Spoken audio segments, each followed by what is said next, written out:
Olá, hoje vamos direto ao ponto, né? O futuro do hardware de inteligência artificial.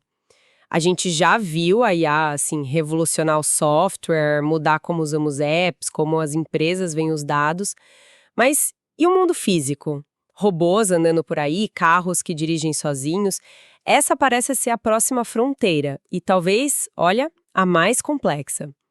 Temos aqui um artigo do TechCrunch que está antecipando uma discussão bem quente lá na conferência TechCrunch Disrupt 2025, focada justamente nisso. Então, nossa missão aqui é destrinchar essa prévia, sabe? Entender os obstáculos, as promessas de colocar a IA para interagir com a nossa realidade física, com base no que os pioneiros da área vão debater lá. Bom, vamos mergulhar nisso, ver o que está movendo a IA do digital para o concreto. É uma fronteira crucial mesmo.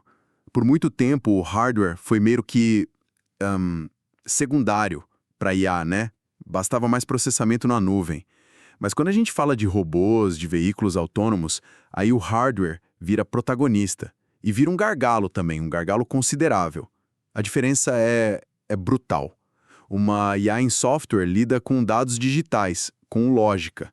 Já uma IA embarcada no hardware, ela tem que encarar a física, inércia, atrito, a imprevisibilidade do mundo real. E o ponto mais crítico, segurança. Um errinho num algoritmo de app pode ser chato. Agora, um erro num carro autônomo, num robô industrial, as consequências podem ser muito sérias, físicas mesmo. O desafio que eu acho fascinante aqui é justamente essa tradução. Como é que você pega bits de inteligência e transforma em movimento seguro, eficaz, no nosso mundo tridimensional? Exato. E o palco para essa conversa específica que a gente está analisando é o TechCrunch Disrupt 2025. O evento, por si só, já tem um peso, né? Acontece lá em São Francisco, no Moscone West, finalzinho de outubro de 27 a 29. A expectativa é de, mais de 10 mil pessoas, fundadores de startups, VCs, engenheiros, todo mundo lá para discutir e, muitas vezes, definir os rumos da tecnologia. O Disrupt é conhecido por ser esse lugar onde ideias que parecem meio ficção científica começam a virar plano de negócio, sabe? E aí, dentro desse cenário todo, o artigo destaca uma sessão num dos AI Stages, os palcos de IA, que promete ser um dos pontos altos. Não é só mais uma palestra, é um sinalizador de tendência mesmo. Sem dúvida. E a expectativa se justifica muito pelos nomes que vão estar lá, né? Figuras que estão realmente construindo esse futuro que a gente está falando. De um lado, a Raquel Urtasun, que é fundadora e CEO da Wabi. A Wabi tem uma abordagem bem interessante para veículos autônomos, sabe? Eles apostam pesado em simulação de ponta, no que chamam de AI First. Ou seja, a IA não é só um pedaço, é o núcleo central que guia tudo. Eles querem resolver a direção autônoma de um jeito mais escalável e seguro, começando com caminhões. Do outro lado, o Jeff Cardenas, cofundador e CEO da Apptronic. O foco deles já é robôs humanoides, tipo Apollo, sabe? Projetados para trabalhar junto com humanos em logística, manufatura, talvez até mais coisas. Então, olha só, a gente tem aqui duas perspectivas bem complementares sobre a IA em movimento. Urtasun focada nas rodas, na autonomia dos veículos, e o Cardenas focado nas pernas, na interação humanoide. Os dois estão ali na linha de frente dessa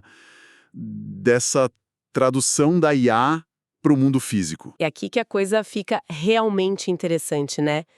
Como é que você pega uma IA que talvez foi treinada em ambientes digitais super controlados e faz ela operar de forma confiável no nosso mundo? Um mundo que tem chuva, tem sol batendo na câmera, um pedestre que atravessa onde não deve, um objeto inesperado no chão de um armazém. O artigo do TechCrunch indica que a seção vai fundo nesses sistemas complexos que são necessários. E não é pouca coisa, não. Fala-se em simulação, mas não é qualquer simulação. É tipo simulações em escala massiva, capazes de gerar bilhões de cenários virtuais, incluindo aqueles cenários bem raros e perigosos, os corner cases, sabe? Para treinar a IA antes dela sequer encostar numa rua ou numa fábrica real. Exatamente. E essa questão da simulação é um universo à parte, viu? O objetivo principalmente para empresas como a Wabi não é só rodar muitos quilômetros virtuais. É criar cenários que sejam representativos dos desafios do mundo real e, o ponto crucial, transferir esse aprendizado da simulação para o veículo físico. É o famoso desafio do Sim to Real Gap. Se a simulação for muito diferente da realidade, o aprendizado não serve para nada. E se for muito simples, não prepara a IA para o inesperado. É um equilíbrio bem delicado. Além da simulação, o artigo menciona também os sensores, claro. Câmeras, radares, lidars. Parece que quanto mais, melhor, mas imagino que não seja tão simples assim, né? Como é que esses sistemas conseguem dar sentido para tanta informação, às vezes até informações contraditórias? Aí entra outro desafio gigantesco. A fusão de sensores, o tal do Sensor Fusion. Um carro autônomo moderno ou um robô humanoide é um pacote de sensores. Câmeras dão informação rica, cores, texturas, mas sofrem com pouca luz ou tempo ruim. Lidars, que usam laser para mapear o ambiente 3D com precisão, são ótimos para distância, geometria, mas podem ser caros e ter problema com chuva forte e neblina. Já os radares são mais robustos em várias condições de tempo e medem bem a velocidade, só que a resolução é mais baixa. A IA tem que pegar os dados de tudo isso, entender as forças e fraquezas de cada um em tempo real e fundir tudo numa percepção única, coesa e confiável do ambiente. O que fazer quando a câmera vê um pedestre, mas o lidar não pega nada ali? Essa decisão é crítica e tem que acontecer em milissegundos. É um problemão que tanto a UAB quanto a Apptronik precisam resolver, cada uma no seu contexto. E por baixo disso tudo, tem a infraestrutura de software, certo? Não adianta ter sensor bom, simulação boa, se o cérebro eletrônico não consegue processar e agir a tempo. Precisamente. A gente está falando de computação de ponta, o edge computing, extremamente poderosa. As decisões críticas tipo frear, desviar, pegar um objeto, elas não podem depender de ir e voltar da nuvem. Precisam acontecer ali, localmente, no veículo ou no robô. Isso exige chips especializados, eficientes em energia, porque esses sistemas rodam com bateria, né? E otimizados para redes neurais complexas. E ainda tem toda a arquitetura de software por trás, sistemas operacionais de tempo real, protocolos de comunicação seguros e a capacidade de atualizar tudo isso remotamente, os updates over the air, de forma segura, que é bem mais complicado num carro robô do que num celular. E aí a gente chega naquele ponto que você mencionou lá no início, segurança e escalabilidade. O artigo do TechCrunch enfatiza que a UAB e a Apptronik estão empurrando os limites do possível no mundo físico. Mas como é que se garante que isso é feito de forma segura? Principalmente quando a gente pensa em colocar milhares, talvez milhões desses sistemas para operar. Porque ter um protótipo funcionando no laboratório é uma coisa. Agora, ter uma frota operando com confiança no mundo real é outra história, bem diferente. Esse é talvez o maior de todos os desafios mesmo. No mundo do software, um bug pode ser corrigido com um update. No mundo físico, um erro pode ter consequências irreversíveis. A validação, a verificação desses sistemas são ordens de magnitude mais complexas. Como é que você prova que um carro autônomo é seguro o suficiente? Não basta rodar milhões de quilômetros, porque os eventos raros, perigosos, são raros por definição. É preciso combinar teste real com simulação massiva e métodos formais de verificação. E a escalabilidade está ligada diretamente a isso. Para produzir e operar em larga escala, você precisa de processos de fabricação consistentes, manutenção preditiva e uma confiança altíssima na segurança e na confiabilidade do sistema. Não é só um desafio técnico, é também regulatório e de aceitação pública. Entendi. Então, essa conversa lá no Disrupt com a Ortasun e o Cardenas não é só sobre tecnologia pura, tipo algoritmos e chips. É sobre como superar esses gargalos bem práticos para conseguir realmente colocar essas máquinas inteligentes no nosso dia a dia. O artigo sugere que eles vão discutir justamente esses gargalos e avanços. E se a gente conectar isso com o quadro geral que você pintou, a implementação física traz restrições que o software nem sonha, né? Desgaste de peça, consumo de energia, interação com o clima, a bagunça que é o mundo real. Exato. E é por isso que a discussão se torna tão relevante para além dos círculos de tecnologia. O artigo menciona o impacto em como construímos, enviamos e movemos as coisas. Pensa só, robôs humanoides como os da Apptronik poderiam eventualmente assumir tarefas repetitivas, perigosas ou que exigem muito fisicamente na construção, na logística de armazém, talvez até em cuidados de saúde. Veículos autônomos como os que a Waabi está desenvolvendo podem transformar o transporte de carga, reduzir custo, potencialmente aumentar a segurança na estrada e lá na frente mudar a mobilidade urbana. São mudanças com implicações econômicas e sociais profundas. Faz todo sentido. Deixa de ser só sobre otimizar um processo digital e passa a ser sobre interagir e modificar o ambiente físico mesmo. Isso mexe diretamente com a indústria, com o trabalho. Precisamente. E levanta questões complexas, né? Qual o impacto na força de trabalho que a gente tem hoje? Que novas habilidades vão ser necessárias? Como as cidades precisam adaptar a infraestrutura para um futuro com mais máquinas autônomas rodando por aí? A discussão no Disrupt, como o artigo sugere, provavelmente vai navegar entre o pé no chão, que são os desafios técnicos e econômicos de hoje, e o voltado para o futuro, que é a visão transformadora que essas tecnologias prometem.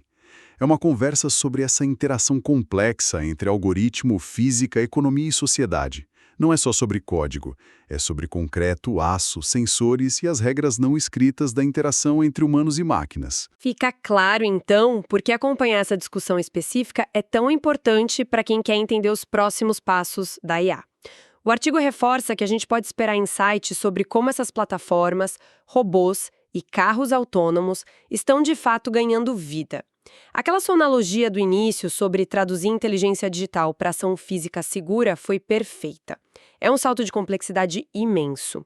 Ensinar um robô a pegar uma caixa específica numa prateleira toda bagunçada, ou um carro a navegar num cruzamento caótico numa tempestade, exige um nível de percepção, decisão e ação que faz o reconhecimento de imagem parecer, trivial em comparação.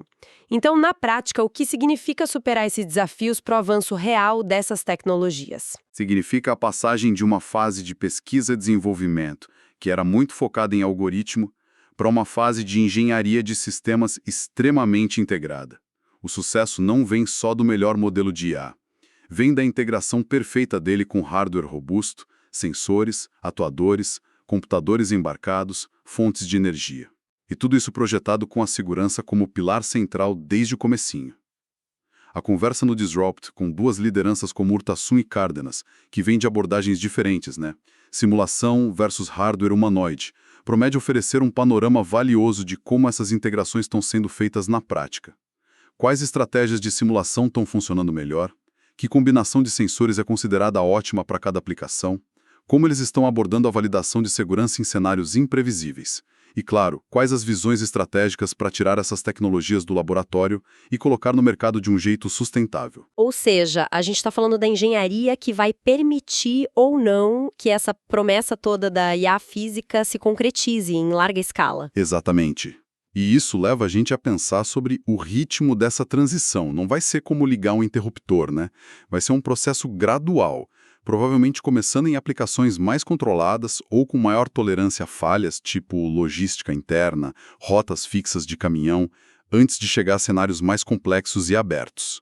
A discussão lá no Disrupt pode dar pistas importantes sobre quão rápido a gente pode esperar esses avanços e quais setores vão ser impactados primeiro.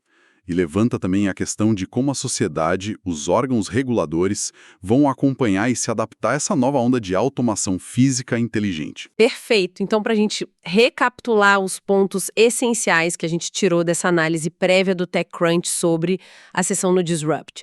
Primeiro, a IA está dando um passo decisivo para além do software, mirando a interação direta com o mundo físico através do hardware. Robôs e veículos autônomos são a vanguarda disso aí. Segundo, empresas como a Waabi, focada em veículos autônomos com muita IA e simulação, e a Apptronik, focada em robôs humanoides e interação física, representam abordagens diferentes, mas que enfrentam desafios fundamentais bem parecidos nessa transição. Terceiro, os obstáculos são imensos em várias frentes. Lidar com a imprevisibilidade da física, garantir segurança quase absoluta, desenvolver hardware e software integrados e eficientes e conseguir escalar a produção e operação de forma confiável e econômica. Superar isso tudo é a chave para destravar o potencial transformador dessas tecnologias na indústria, no trabalho e no nosso dia a dia. Exato. E para fechar como uma reflexão final, algo para a gente pensar depois da nossa conversa, considerando toda essa teia de desafios, A complexidade da engenharia, as barreiras de custo, os imperativos de segurança que são quase absolutos, e as próprias limitações da IA atual para lidar com o inesperado no mundo físico, qual será o verdadeiro gatilho que vai finalmente destravar a adoção em massa dessas máquinas inteligentes na nossa rotina? Será que vai ser um avanço tecnológico singular, tipo uma bateria revolucionária, um novo tipo de sensor ou um salto na capacidade da IA de generalizar? Ou será uma mudança no cenário regulatório, com governos criando regras claras que incentivem a inovação responsável? Ou, quem sabe, será que a pressão econômica, a pura necessidade de automação em certos setores por falta de mão de obra ou busca por eficiência vai se tornar tão forte que vai forçar a superação dos obstáculos atuais, mesmo que as soluções não sejam perfeitas logo de cara? O que realmente vai abrir essa porteira? Fica aí a questão para a gente pensar.